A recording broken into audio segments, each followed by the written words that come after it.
Hi, guys. Today I'm going to be talking to you just briefly about what happens when you get pulled over and your license is suspended or revoked. All right, let's get into it. When you get pulled over and the officer determines that your license is suspended or revoked, most likely you are going to get arrested. You're going to be taken to the police department. You're going to be booked, meaning photographs of you are going to be taken. They're going to run your fingerprints. The purpose of that is to determine if you have any warrants outstanding in that county or any other ones. And then what happens after that is going to depend upon if you're charged with a misdemeanor or a felony, suspended or revoked license. If it's a misdemeanor in today's day and age, you're just going to be let go with a ticket with a future court date. If it's a felony, then you could potentially just be let go with a future court date, just like a misdemeanor. Or in some counties, the police are going to be required to call the felony review office of the state's attorney's office to determine if they are going to charge you with a felony and then what class of felony you would get charged with based upon your driving history.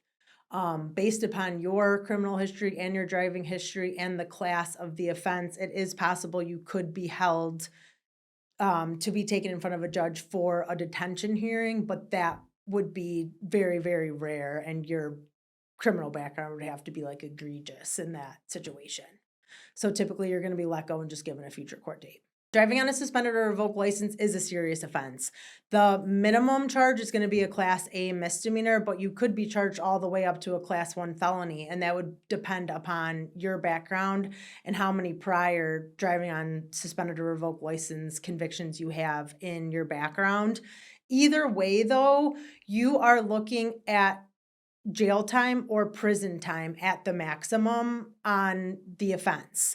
And your ability to continue driving, or maybe to have a Secretary of State hearing to ask them to reinstate your driving privileges, can be extended or made worse by taking a conviction on one of these charges. So that is very serious. Driving on a suspended or revoked license is definitely worth hiring an attorney. Not just any attorney, though, an attorney that really knows traffic law and the effect that this might have on your ability to drive. So at the minimum, it's going to be a Class A misdemeanor. A Class A misdemeanor in the state of Illinois is punishable at the maximum by a year in jail.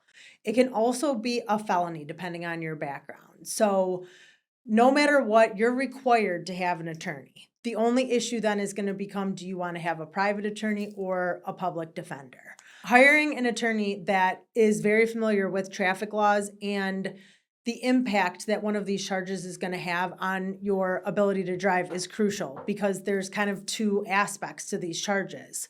The actual criminal offense and whether you're going to plead guilty or be found guilty and what your sentence is. But then the second component is, what is the impact of you pleading guilty or being found guilty on your ability to continue driving in the future, or your ability to have a hearing with the Secretary of State in the future. What your attorney can do is get all the evidence in the case, and they're going to look to see if the officer had probable cause to stop you. If the officer alleged that you were committing a violation of the Illinois Vehicle Code, that's something that we want to see if that's true on like their squad video. If it is true that they did have probable cause to pull you over and the stop was good, and you're clearly in the driver's seat driving that vehicle and your license is suspended or revoked, then what we do next is look at your driving history. We see if there is a way that we can help you clear up that suspension or revocation while this new case is pending. If so, we're going to counsel you how to do that, help you, advise you along the way. Many times prosecutors will dismiss the charge or reduce the charge or give you a more lenient sentence if you take those extra steps to clear up your license. If none of those things are available, then we're going to try and get you the best possible sentence and, advise you to stop driving until you can do whatever you have to do to clear up your suspension or revocation to stop these negative consequences from continuing to happen in the future. There's a bunch of possible outcomes, right? One possible outcome is for you to clear up the suspension or the revocation, and then we would negotiate with the prosecutor and ask them to dismiss the charge if you did that. Many prosecutors are willing to do that if you have cleared up the reason why you're suspended or revoked. Another possible outcome is to negotiate with the prosecutor and ask them to change or reduce your charge, maybe to a Class B misdemeanor or a petty offense. And that could help you in your ability to get your license cleared up down the road. Another outcome is filing a motion to suppress the evidence, in which we would argue that the officer had no probable cause to stop you if there was no violation of the Illinois Vehicle Code committed, if that's why the officer said he pulled you over.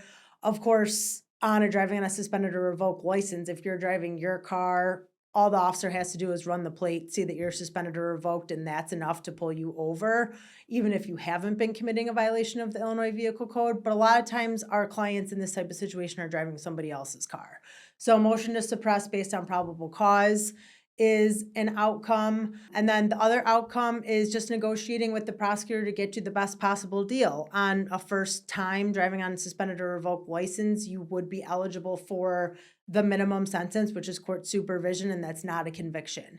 Many times it doesn't have very serious consequences on you today and gives you, an opportunity to clear up your license in the future. So we get calls for driving on a suspended or revoked license all the time. And a lot of times I get the feeling that people don't take this as seriously as it is. It does carry a potential jail and or prison sentence depending on what you're charged with. And just because you were just driving and you didn't hurt anybody or anything like that, that doesn't mean it's not super serious. So read the link below. That will answer all of your questions. And if you have any more, please give us a call.